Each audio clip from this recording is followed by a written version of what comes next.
Fast forward to South Africa, where I did interview a guy, an assassin, for 2 hours. And his story is fascinating, actually, because his parents were killed when he was 8 or 9 years old. He was an orphan. And he was bouncing around from like family member to family member. Nobody wanted him. He ended up on the streets when he was like 14 years old.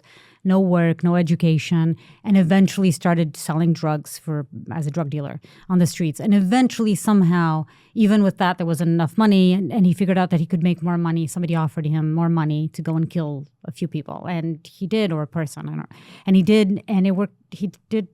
He was high. He said he was very, very high. He says the only way he could do it is by being high, but he did it, and he was able to do it because a lot of people aren't, and thankfully.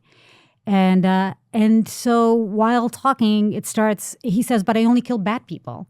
It's like, what does that mean? What, bad people according to who? Oh, but to whom? Well, they're bad people. They're people who are stealing or who have raped or whatever in his mind he had justified for doing what he was doing.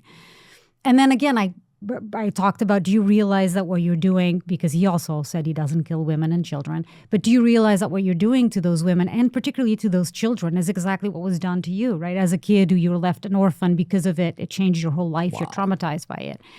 And he had a moment where he's like, I had never thought about that. I had never in my life thought about that. And we finished the interview and he comes up to me and he's almost in tears and he's like, you have no idea what this has done. This conversation, nobody has ever been interested in my life or why I do what I do. And I've never been able to speak about myself. And it was a therapy session for him. I mean, that doesn't mean that I'm healing people.